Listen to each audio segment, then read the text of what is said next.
Hi, Trey. My name is Tamisa Godinez. I am the Learning and Development intern for the summer. I'm very excited to speak with you today about your promotion to district manager. Congratulations again. Trey, do Yeah. you mind introducing yourself? Yeah, I'm Trey Foster. I'm now the district manager of Colorado and Illinois. Started out as the GM of Cherry Creek, then area manager, now district manager. It's been with the company a little over a year now. Awesome. I love it. So how has your experience been at Madison Reed? What has that been like? Explosive. I think that like from the get-go, we hit the ground running and we've seen tons of growth, as I'm sure everybody has, but Colorado has just like been soaring. And so hitting the ground running from day one. And it's been beautiful and it's been great and it's been exciting. But yeah, explosive, I think is the best way to put it. I love that word because I know for me what drew me to Madison Reed is seeing how fast that the company has grown, especially when everything in the world is a little uncertain with pandemic, but Madison Reed took that opportunity to just absolutely grow. So speaking of that, I was curious, what first drew you to Madison Reed? Yeah, so for me, what drew me in initially was the opportunity, just the opportunity for growth, for more advancement in my own career, as well as being a new company that's pretty fresh and has like the courage to switch and pivot. And that's been huge for me. There's a lot of support given from like a corporate setting, all the way down to our associate colorists, all the way up to, no matter where you are, there's support coming from someone. And that's huge. But then to also have the creativity and the ability to be creative and like the support to spread your wings and try things. And if you find successes, the company's really quick to bring that in and say, okay, this is what's working here. Let's go with it. And so that's exactly where I wanted to be. And then the reason why I've stayed for sure is it's a company that talks the talk, but also walks the walk. And to be with a company that actually practices what they preach has been huge for me. Absolutely. It's not something that you see every day in corporate America. There's a lot of teams out there that will just tell you what you want to hear, and then you get in and it's a completely different ballgame. And I believe that we are pretty transparent and things are great. Yeah, absolutely. Do you mind kind of walking me through like how have you grown professionally while being in Madison Reed? Yeah, so I'm very lucky to have an amazing mentor in Christina Petrillo, who's my regional, and she has helped me grow exponentially by being just honest. And I think the two of us having an honest and open dialogue and finding the areas that I need to work on and formulating a plan and just hitting the ground running on those. That helped me also grow my own team because then I can find those same exact things in my team. Where are we missing the ball? Where do we need to fill in that knowledge? Where's that learning curve? Where's that gap? We get it fixed and we move on and we keep driving and pushing. And I think that that's been really huge. So I've learned development from my own development, if that makes sense. So for me being developed, I've learned how to better develop my team and how to grow them and to kind of meet them where they are and get them where I want them to be. Yeah. I love that you mentioned your mentor, Christina. How did that relationship evolve? How did that come about? She was the one that onboarded me and hired me. I did my interview with her right off the bat. And I think that's something that I learned and I was really appreciative of right off the get-go is we kind of right off the bat discuss, how do you like to receive information? How do you like to give information? What kind of things motivate you? What kind of things deter you?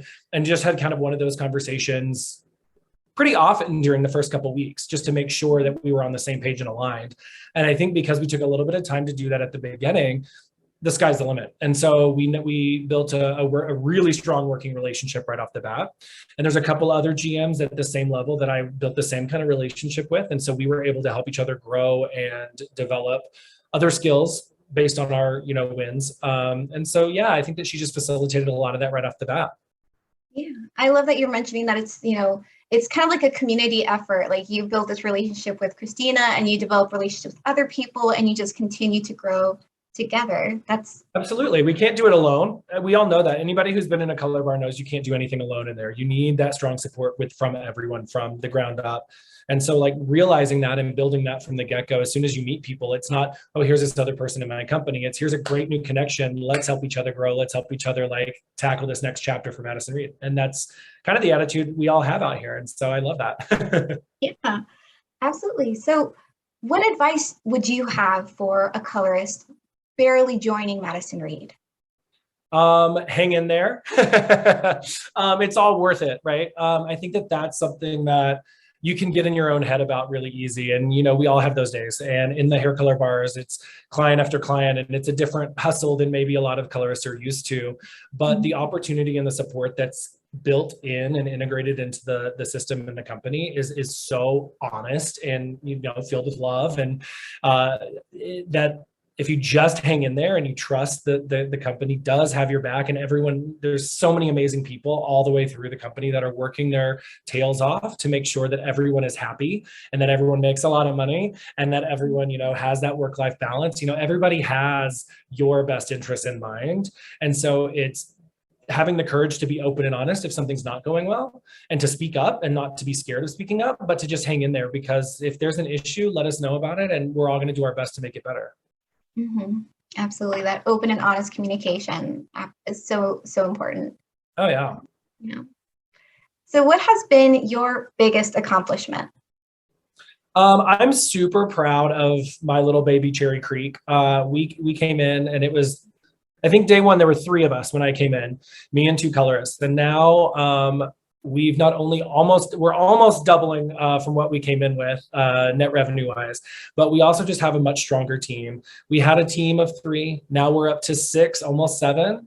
And we've got a pipeline full of, little baby stylists that are about to get their license, that are about to come and join the team. So that team's growing. And it's just so awesome to be able to step back and see that, like, I was pivotal in creating this kind of Cherry Creek pocket in Colorado, right? Because we're now building stylists that will go down to one of our de novo locations. And it's just so awesome to take a step back and to see that, like, yeah, we're doing it. We're doing it big. What is your team like? My team. Well, if we look across from Illinois and Colorado, we've got it's a mixed bag of nuts. And I mean that in the most loving way possible. We've got all kinds of stylists, from doing hair 20, 30 years to people that are fresh out of school. We've got moms, we've got dads, we've got single people. We've got literally any type of person that you can imagine, all mixed together, driving these businesses. But the one thing that I think everybody that I've ever encountered on my team has is, a smiling face and a determination to do better. And that's something that you don't find in a lot of places. And I'm very blessed that my entire team wants to do better. They'll hound you for more feedback. They want feedback. They want to know how they can grow. They want to know what their next step is. And I think that's beautiful. So yeah, I think they're hustlers and go-getters, but they want to do better. They want to know how to do better. And they're all just like great people, no matter how different they all are. I think it's such a lovely characteristic of Madison Reed that is so unique. Yeah, I think it definitely comes from the top, right? I think with everybody that's at the top of Madison Reed, it's been cultivated that they want this sort of, curiosity to stay. And I think that that's good, that we all look inside ourselves to find that next level. What do we need to do to keep moving? Yeah. So what is a common misconception about your job, or something that maybe others don't quite understand that you do? Yeah.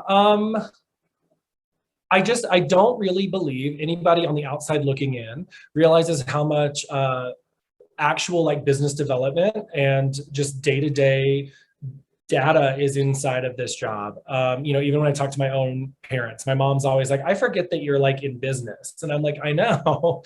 People think, oh, you're in hair, you just do hair all day. And it's like, yes, there's totally a side of that we all have a part of. I'm fully licensed. I've done hair for over 10 years. There's a side of speaking to clients and educating our own employees about hair, sure. But there's a huge side of it that's driving the business and recognizing missed opportunities and capitalizing on lost clients and finding new ways to make data-informed decisions and then train others to do the same. And I think that there's a lot of that people underestimate, right? They don't realize how much of that there truly is. Like I can spend a whole day digging through reports and numbers to try to piece out exactly where we can grow and develop this next line of business. So yeah, I think that that's a huge misconception. Yeah, I can see that. Yeah, we used to joke that in a previous job that I was like, when you do management in a hair setting, people don't think that you've got an MBA, so you just start lying to them and say, I got my MBA from Madison Reed. And then they let them question it. I love that. Absolutely. What would be 3 words that you would use to describe Madison Reed? Hmm. Definitely, I would say passionate, because everything that we do with a lot of passion and gusto, and I love that. I think I'm going to circle back to explosive, because it's very much an explosive company. And then I think I'm gonna go high level and say diverse. I think that I've really been really pleased to have met as many different people as I have, and to be actually able to learn from each person, and not just like say that on paper, but to genuinely take something from every person I've met throughout the company. And everyone's so different. And so yeah, diverse, explosive, and then whatever my first one was that I've already forgotten. Going off of that question, what are 3 career lessons that you've learned so far? Yeah, I mean, the number one is to stay on your toes and to pivot, right? I played basketball in high school, and it's a similar thing. You got to keep moving. Don't ever get stuck in one position, or you'll end up on the floor. And so I think that's definitely something in my role and any leadership role. It's like you just got to keep moving, and change is inevitable. Change is going to happen. So to be flexible, that's like the biggest one. Stay on your toes, be flexible. I think another one is to lead with love. As corny as it sounds, it's a good reminder. We have rules, we have expectations, but life still happens. And the more of an empathetic leader you can be, I do believe that people will trust you more and more, because you're actually building a genuine trust. You're not just like manipulating one of your employees, right? You're actually caring about your team, and you're actually trying to do the best by them. And so that's a huge second lesson. So being flexible, being empathetic, and leading with love. And then the third, I would say, is to hustle hard. If you want to lead, you do need to be the one, like, pulling that cart, right? And not in the back yelling orders, but actually being the one fighting to do the best that you can every day. And sometimes for me, that means I can't get something out of my head. Like I don't understand this one issue that we're having at a shop, right? So it may be 10 o'clock at night, and I'm opening up my computer to look through data, because I just have to figure out in this report where this is coming from. Why is this an issue? Or researching if I don't know, or reaching out to my contacts, and being creative with that, but hustling to take it upon myself to find that answer, because it's going to be all on me. I love that. Thank you so much for sharing those lessons. Thank you. So I'm going to end this with a very tricky, hard question. So be on your toes. If you could be any candy bar, which candy bar would you be?